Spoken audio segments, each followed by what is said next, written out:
Hey everybody, my name is Aaron Stanley with CoinDesk, and today we're going to be talking about how to build a thriving community in crypto. Very hot subject these days. So I'm going to quickly go around here and we're going to get a quick introduction from each of our panelists here. I'm joined by Joe Vezzani of LunarCRUSH. Joe, you want to give us a quick kind of 30-minute intro on what LunarCRUSH is and your background? Sure. Thanks, Aaron. It's Joe Vezzani here, CEO, founder of LunarCRUSH. We're social listening for crypto, so we aggregate all the social media data across places like Twitter, Reddit, news sites, YouTube, and Medium for over 2,000 coins. Find us at lunarcrush.com. Excited to be here. Great. Then we have Crystal Rose, who's the CEO of SenseChat. Crystal, you want to give us a quick 30-minute intro, or 30-second intro, sorry? 30 seconds, there's like 30 minutes in crypto, or vice versa, I guess. I'm Crystal Rose, and we build communication tools on blockchain at Make Sense Labs. SenseChat is our newest messenger. It's a social messenger and allows people to have private chats while also using crypto inside of the messaging experience. Awesome. And then last but not least, we're joined by Caty Tedman with DapperLabs. Caty? Hey, DapperLabs is a blockchain studio. We build tools for blockchain experiences, and then we build stuff on top of them. So we've just built a new blockchain called Flow, and on top of it, we've built a game to show kind of what's possible called NBA Top Shot. It's fully licensed by the NBA and NBPA. So maybe building a little different communities than everybody else in the group, but still, trying to pull people together and give people a great experience. Awesome. And I'm Aaron Stanley. I'm Managing Director of Events Content at CoinDesk. So I handle our flagship consensus event that we put on every May in New York, or in the case of this year in cyberspace, as well as all of our other side events, including the one that I'm sort of advertising behind me here, our Invest Ethereum Economy event coming up on October 14th. Used to be a journalist covering the space before I was sort of summoned into the events world. So obviously we're here to talk about community. Obviously in crypto, having a strong community is really critical to having any kind of successful project. It's not really a controversial statement there. But today we're going to kind of focus on some of the practical nuggets of what works and what doesn't work when looking to really build like a healthy community in crypto. Obviously, like you got to have a Telegram group, you got to have a Discord channel. It's kind of the bare minimum, but like what else do you have to do to really nurture that? And so I wanted to kind of go around the horn here quick and just get everyone's thoughts on, I think community in crypto is one of these things that everyone sort of has a different definition of depending who you're talking to. So I'd like to start with Caty. And at DapperLabs, when you guys talk about building a community, like what does that look like in your instance? Yeah, for us, it means a bunch of different things. So on the Flow blockchain side, it means that we want to engage and support developers who are building projects. So that's by its very nature going to be a community that we have a lot of touch points with, perhaps a smaller group building a larger number of projects. We have about 2,600 projects that are being built in the Flow playground right now. And so just making sure that we're giving support to that kind of community of developers is one of the kinds of communities we look at. For NBA Top Shot, we're moonshotting to bring in, mainstream mass market consumers and basketball fans. And so figuring out where they are, where they like to communicate, how they like to communicate, making them feel like they've made a really smart decision playing our game is a big piece of it. And so we look at it depending on what the project is in different ways, but it always kind of comes back to that target group of how do we support the people who are supporting our projects, and then how do we make them feel good and connect them with each other. Great.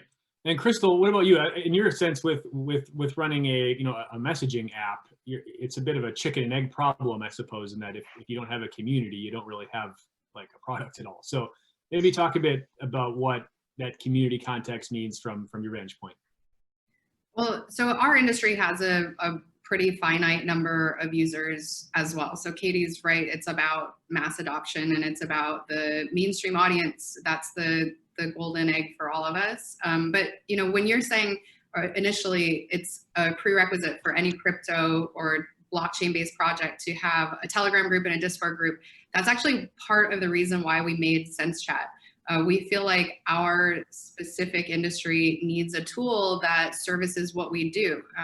And there is not a good one today. So when we started addressing the problem of using cryptocurrency inside of a messenger, we then also made a discovery about the lack of privacy in messengers and the flaws with data storage. So, as we build out blockchain tools, we start to address these problems on a larger scale. And you see the fundamental issues with social networks, for instance, and centralized networks. We're all moving towards a bigger, broader mission. There's a reason why we use blockchain. So we want to keep remembering that decentralized movement, or I call it like decentral-ish, because we all still run companies and we all still build the product and we all still build a community. That's sort of our underlying core. It's really difficult to appeal to a mass audience within that niche, but we're starting there. Our goal is to migrate all of the communities over from Discord and from Telegram, give them a better user experience. So hopefully the migration will be our seed. That'll be how we have the Genesis communities. Then the chicken and egg problem won't be there for us. We'll be able to get those communities naturally just from within our own industry, and then we can address the broader population of people looking for just better tools. So then with that migration that you're talking about, if you're trying to build a more kind of crypto blockchain friendly, sort of social community platform, I mean, I guess it seems like there's a pretty big barrier to adoption here, in the sense that most people are already they've already got their communities living on Discord or living on Telegram or living wherever else. Like, how do you kind of commence that migration process, or how can you sort of eat into maybe the market share that these other folks have, even amongst just the crypto native population, not even talking about the broader general population? Yeah, specifically for the crypto users, it's just about giving a better tool, and that just means a built-in wallet usually, as well as an incentive. People love mining, so we have a way of mining that basically validates the network. It makes you more secure, so you can tell who's a real human and not a real human. And we have a better method of validation. So you get the coveted blue check mark that you want on Twitter and Instagram, but through more of a community way, more of a distributed sort of consensus-based way. So we're sort of changing the model. I definitely think people will still keep using the other tools. I will probably never stop using WhatsApp, but I've moved away from Telegram a lot because I've had people impersonating me. I've had people impersonating my friends, trying to get crypto, and it's highly insecure, as well as Telegram's just not encrypted. So I think a big selling point is better encrypted data, use of tokens, letting people mine, and it's really just a matter of if the broader population of people, users of apps, can adopt a crypto or not, whether or not they think that the token is a big part of it. But eventually, hopefully, we can also include games. If we were able to partner with DapperLabs and put some more fun into the experience, we're creating a social tool that goes beyond just trying to duplicate Telegram on blockchain. I think that's the biggest problem with blockchain apps today, is just we don't want to duplicate directly what's already available. We want to improve it. I can add to that. And I'll say even just from CoinDesk's vantage point in regards to the identity question of it's on Telegram, we've had so many issues of scammers impersonating our journalists on Telegram, going and I mean, people that have sent money to these people pretending to be CoinDesk journalists, thinking that they're buying an article, which like, if anybody from CoinDesk approaches you trying to sell an article, like it's 100% a scammer. But it's been a huge issue for us, especially these past 6 months or so. And people have lost money because they've been sending crypto to people impersonating CoinDesk journalists, thinking they're buying coverage when it's a total scam. So yeah, so sorry, Katie, were you saying something? Yeah, I was going to say that I believe strongly that you fish where the fish are as well. And so if we see the crypto community migrating to platforms that give them a better experience, of course, we would consider those. So I think when we think about where we want to have communities, it's not, is Discord the right place? Is a Facebook group the right place? Is having a Twitter profile the right thing? It's fans react differently to different platforms, and you have different cohorts of fans on different platforms of right. 18,000 people that we contact, several times a week about NBA Top Shot. Only a few thousand of those are on Discord. We know that a larger percentage of those are on Twitter, but they're not going to see everything. So when we talk about community, it could never be a one-stop shop. It always has to be a multi-touch point, because different cohorts of users are going to be different. And I think when we think about platforms that are rooted in crypto, like Crystal's, it makes sense that, at some point our whales may be there and our strongest crypto users may be there, and they'll become really important platforms for us. But for us, it's about following the fan and following the fan journey and where they need to kind of be supported. And so I think the mix there is really important. Sure. Very cool work that you guys are doing with NBA Top Shot. Nice work on that.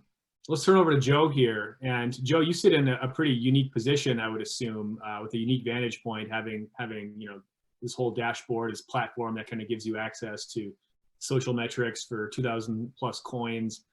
I guess from your vantage point, how do you process this idea of community, and what are some of the metrics or some of the variables that you can measure that are maybe indicative of a strong community, or perhaps not a very strong community? I mean, I could easily go and spin up a bunch of fake bot accounts that are on my coin and call that a community, but obviously that's not sustainable.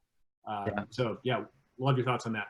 Yeah, thanks, Aaron. I think we founded LunarCRUSH, and our tagline is "Without a community, there is no crypto." And that was the heartbeat of why we founded the company. Was when you're early on in crypto, we're looking out at these projects and you're trying to understand what has value, what doesn't, right? And you can't really go out and say, well, what is the 10K? What are the earnings reports look like for these things? They don't exist. All that existed, and still to this day for a lot of them, is community, and community is adoption. And it's because the reason it's so tribal in our space is because imagine if you were an investor and you got in on Nike at the ground level, and there were another 100,000 people like you that also got into Nike. People love Nike even if they don't own any of its stock, if they don't own any of the company. But really what's happening now with these, they're all startups, but all of these projects are mini companies that we can all get a small piece of, and we become very in tune with the product roadmap, with the people, with everything there. So for me, community is just branding, but it's also understanding what adoption looks like and what is the community out there talking about. And so what we do is we're following these conversations, and a really good community would look like a groundswell of people contributing to the conversation about your project consistently over a long period of time, right? And we design the product so that we're trying to protect people versus, when you're out there looking at stuff and something has a huge amount of social engagement, right? All the retweets, the upvotes, everything going on. You might be kind of taken by surprise and say, wow, this is an amazing project. Look at all this stuff going on. But that's just one day. And until now, you couldn't really go back and say, well, what did this look like a year ago? What did it look like 6 months ago? These are new projects. And, if you're seeing a million giveaways and that's all you're seeing, you might be thinking to yourself, okay, these are just marketing schemes. And, this didn't have 100,000 people talking about it 6 months ago. But if you're looking at a really good project and you're seeing that the conversation on there, from a couple months ago was still consistent, then maybe this is something that you should look at as, a better investment to make. So from my standpoint, it's all about community, and it's in our space, it's even more about community. Great, thanks for that. And so the next question, we'll stay with you, Joe. But so the next question is let's pivot back to, some of the current events that we've witnessed over the last 6 months or so. Obviously, we had this big, farming craze, agricultural revolution, whatever you want to call it, over the course of the summer, where you had, projects popping up overnight, and people were just flocking to put money in these things. And then only to, the next day they'd be, gone to some other type of project or some other, whatever the latest, new thing, hot thing was. And to me, I thought that was interesting because it really illustrated the issue of, these projects that succeeded, they were succeeding in bringing users in, but they were not successful at retaining them, right? So I think this whole stickiness component was really sort of exposed as maybe there's something that needs to be worked on a bit more here, as far as, how do you actually retain and generate and keep these engaged users? So Joe, I kind of wanted your take on, you know, I thought, I mean, one thing that, you know, the big event of the last month or so was the Uniswap airdrop, token airdrop, right? And I mean, that was a pretty incredible way of drumming up a lot of excitement in the project. I mean, people I knew who had never, would maybe used Uniswap like once, were like all like, oh my gosh, this is amazing. But it seems like it's, you know, the interest has kind of died down a little bit. Is that something that you've had any been able to track at all, or any data on that? Yeah, actually in September, at the beginning of September, we saw the largest drop off in social activity in the crypto market in the entire year. So September was the lowest engagement month for all of cryptocurrency. And you saw that across the equity market as well. They're pretty correlated right now with what's happening. From a DeFi perspective, and it's just another iteration of our space and what's happening now. You know, it's public blockchains, and it's ICOs, and it's stable coins, and then it's security tokens. And now we're back to DeFi, which is good because it's the next iteration of, you know, finance that's coming out, but it's also, again, all built on Ethereum. And it's a bunch of new companies that are offering one product, and you have to differentiate yourself, and you have to create and continue to create different types of products. If all of these consumers are going out there looking for which thing has the better yield, and you're now trying to invest in something that has 70% and APR yield that's out there, it's not sustainable. And so when someone like Uniswap does a launch like that, it's a big splash, and that can just be seen as a big giveaway, a big initial launch to get out there. But how is it going to continue, like I was saying before, create that groundswell? And right now, I think it's going to continue because there's a lot of pieces. Being a decentralized DEX where there's no KYC, there's a lot of disruption going on there. Now you're seeing things like BitMEX blow up, where more people are going to be moving to that. And as we get into atomic swaps, and now I don't need to go somewhere to transfer from maybe a BNB to a BTC to a DAI to a Chainlink to a Tezos, that's going to disrupt the whole thing. And so I think that's kind of the next phase of what we're going to see, is kind of the universal ability for everyone to just move internationally wherever they want with their money. Interesting. I don't know if I could jump in again. There's something interesting in human nature about the way you value something you get for free versus the way you value something that you've taken some kind of active participation in. And I think that the Uniswap thing is really interesting just from like a human's perspective of you definitely can drum up a lot of interest with free stuff, but you know, to the previous point, it's not necessarily sustained interest. And to a certain extent, you almost would rather have a small but growing engaged community than you would rather have all of these different people who are talking about you for a minute, but there's no sustained activity to it. We just did a initial coin offering with CoinList, and 13,000 people bought flow tokens. And maybe it wasn't, you know, 1 million impressions in tweets, but that's now a 13,000 person strong community that said, we want to participate in this and we want to pay to participate in this. We're not just taking something for free and then seeing if we can flip it. And that gives us a more sustained push into that growth stage where people have stake in the game, but they have stake in the game because they actively participated in it. So I just think it's interesting. It kind of depends on your goals, right? If your goal is to make a big splash, then giving stuff away is really effective at doing that. But if your goal is to build a community and sustain that community, then having actual buy-in, I think, is more important. It's been more important to us, at least.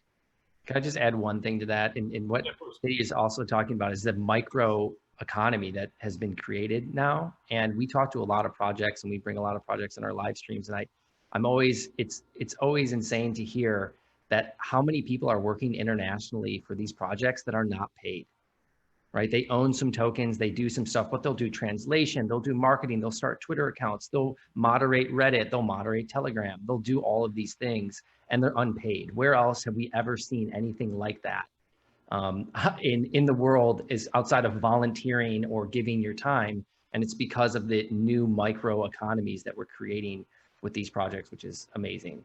Great point, Caty. Yeah. Well, but in a sense, most of these people are getting paid in tokens. They're basically they're working for free now with the help. I mean, they're not doing this out of altruism. They're just right? purchasing tokens where they have some. They're not getting even paid. They just own some, and they're so excited about the technology that they're giving a lot of their time. In most cases, they've paid for tokens as well. Your strongest community members have actually said, not only am I going to pay you for these tokens, but I'm also going to do work for you. But it's very much like all of us, right? We have startups. We have, probably all of us have some equity in the organizations that we're working for. Owning tokens is like having equity in the project. And so it makes total sense that if you put the effort in there, that you have some control over your destiny, which is truly a great feeling. Crystal, do you have anything you want to add on this topic? I think it's absolutely right. The ability now for communities to thrive, I think, within these micro communities or micro economies is just what's happening with Uniswap. Bancor was already there, but the thing that was missing was the ability to find value in the tokens. The challenge with that, and this is what happens with the airdrops, from 2017, 2018, my Ethereum wallets are littered with airdrops. I think I have a Trump token. I think I have a Jesus token. I mean, there's so many airdrops that happened, and clearly that was the wrong model, because what happens is if there is a market somewhere, wherever that is, and it's probably on one of these community protocols like a Bancor, then you just apply downward pressure, because all of these small amounts of tokens just constantly get exchanged out. So you don't have a thriving economy. And I think it's smart for people to make those purchases and consider it an investment, whether or not the SEC or anyone else wants to tell us that's the wrong word, that it's an important investment of their time or whatever that is. Maybe they didn't buy it with cash. They bought it with another token or a collection of tokens in a bag that have been dropped to them for free, or whatever that is. But I think it's absolutely right. Having a vested part of the community is so important. And that's another big component of what we're building with SenseChat. The channels are community groups that everyone who joins has to stake tokens.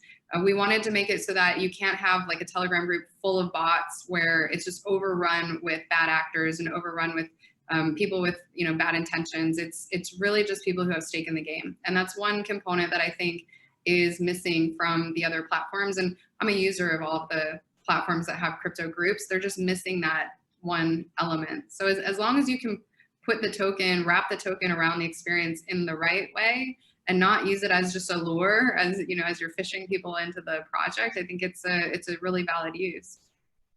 So I think the flip side of this novel distribution mechanism of using tokens to essentially distribute kind of some sense of ownership or vestedness in the success of the project. I mean, the flip side of this inevitably boils down to token distribution, right? And it seems like the big sticking point in seemingly every crypto community or among the community manager types always ends up being this how are the tokens end up being distributed, right? And there's this inevitably kind of leads to infighting if like the community isn't really involved, doesn't have a say in how everything's being distributed or whatever. I mean, Joe, do you have any thoughts on just like how we've perhaps seen the kind of this it feels like with the DeFi projects, these have been a bit more, the token distribution methods have been a bit more democratized, or at least they're more willing to engage with the community, and that's what the whole governance structures and governance tokens is all about. Do you want to add a bit of color around just maybe how you've seen some of these systems evolve and hopefully improve? Yeah, I think we've definitely started to move back towards the decentralized nature of why a lot of this has begun. And I think that's a positive thing. I think that we needed the step of the centralized exchanges and the insurance behind some of that to get the new players on board. And I think that will still be the place where a lot of the new players come on board until there's enough liquidity in some of these other liquidity pools to really take these large investments. We talk to hedge funds a lot, and a lot of these large hedge funds, they can't even play in the Bitcoin arena, right? They want to make a $500 million move, $1 billion move like they would in the larger foreign exchange markets, and they can't do it. And so I think the cool part about what we're now seeing in the liquidity pools and the DEX is is, especially some of these founders that have come online, they're transparent, their faces are out there, but they're also taking a much smaller percentage or sometimes zero of what is out there, and they're back in it for the tech and for what it's creating. And I think that's why you've seen a lot of the money that's been moved around in the liquidity pools and in the DEXs with DeFi is money that was already in the market. But the people that have been in the market are the ones that are really excited and understand these new microeconomies that are being created. So I still think we'll kind of see this latter step of new money coming in. You'll see it come through places like Coinbase or Gemini that have, you know, Lords of London or backed by Aon, and, you know, things like BlockFi that are amazing tools. But then I think some of the cooler products that we're going to see throughout DeFi internationally, especially because of the regulation and how it's changing from different places, you're going to see some really cool products that have amazing experiences that are truly going to disrupt things like inheritance or things like insurance, things that are different that we might not traditionally think would come from a public blockchain. Caty or Crystal, either of you have any thoughts on the kind of the fair launch trend that we've been witnessing recently? And is this a successful experiment in community building, or is this perhaps not quite the answer we're looking for?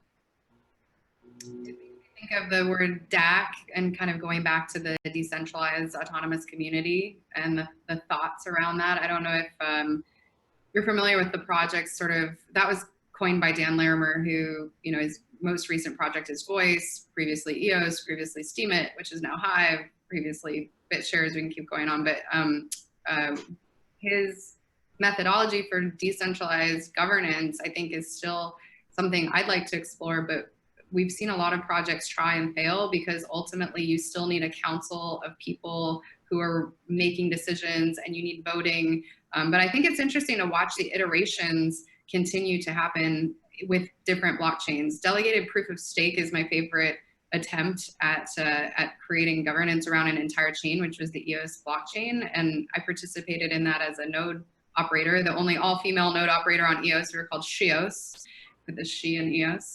But it's been challenging because ultimately decentralization is the lack of structure in some capacities, and it has a spectrum that goes all the way to anarchy. So I'm curious if there are any truly decentralized projects that you can think of that have been successful as of yet, besides Bitcoin, which is arguably not fully decentralized. Well, maybe piggybacking off of that, let's do a quick lightning round in our last minute here, but we'd just love to get everyone's thoughts on what the biggest kind of barriers to building a successful community are, like right now at this point in time in your respective projects or from your respective positions. Crystal, do you want to start with that? Biggest barrier: adoption, understanding private keys, understanding governing your own your own future, I think. Caty? Probably user acquisition. I'm spending most of my time thinking about NBA Top Shot, and we're actually trying to hide all of those things that Crystal mentioned. So just like sheer UA for us is a challenge. It's a totally overcomable challenge, but is something we're spending a lot of time thinking about. Joe? I would say probably, you know, for new projects starting, I would say simplicity and transparency. I would say, you know, before you even begin your project, think about, you know, do one thing, do it really well, put your face on it, and don't name it, you know, don't, like, there's a lot of coins out there that will name something very general, like bread token, and then, you know, people search for Kasha and you're never going to rank. Like, think about simplicity and transparency, and do one thing and do it well.